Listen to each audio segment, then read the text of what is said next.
Hi, welcome. This is such a bizarre time, but art can still happen. In fact, it might be a perfect opportunity to kind of dive more into your own art making.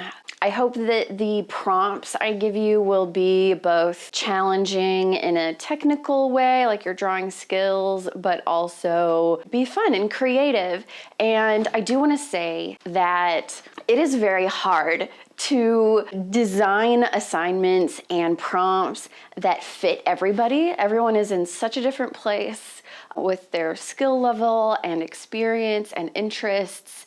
And so please feel free to make this your own thing. I'll give kind of a general prompt, but then you are welcome to challenge yourself as much as you want, be more creative with it than what I have even said, but I have to kind of come up with ideas that will fit a variety of skill levels. So if it seems too easy, then you can take it on yourself to make it more challenging.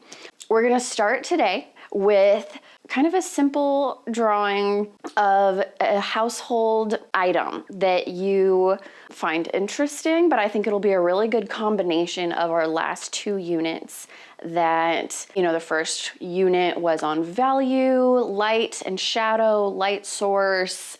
You remember that shadows are what help your drawings look three-dimensional and lifelike. And then if you have any colored media, you can use that. I would encourage you to use color if possible, if that's available. But if you just have pencils or something black and white, that's okay too. It'll be good practice drawing no matter what. I'm gonna use Copic markers because I have them available, but you can use any like watercolor, colored pencils. I'm gonna keep the prompts general enough that it'll work for a variety of mediums. Media. Media is plural, medium is singular, and that refers to any art material that you use. I am going to draw this mortar and pestle. I like it because it has interesting shapes, but it's not too complicated. I'm also going to ignore that texture on it. And then if you're using color, you can use the analogous colors.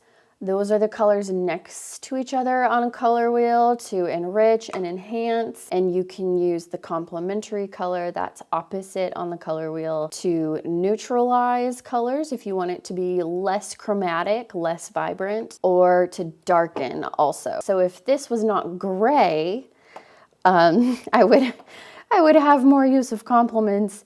I love to mix fun colors together when I'm actually drawing or painting something that is neutral like this. Okay, so for the blocking, you start with straight lines. Your goal here is just to get the overall dimensions and placement. The more accurate now, the less frustrating and less erasing you're gonna have to do later.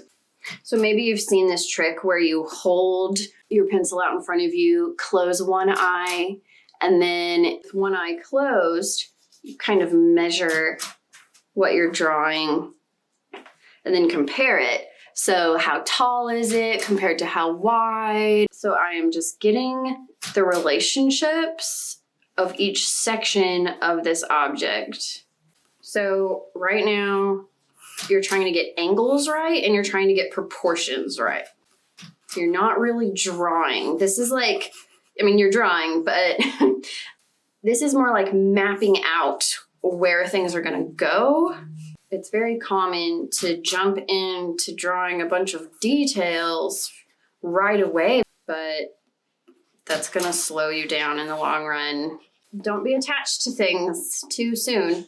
It's not a mistake to have to erase something. It's just acceptance that this is a process, not something you do perfectly the first time. It's a good life lesson too.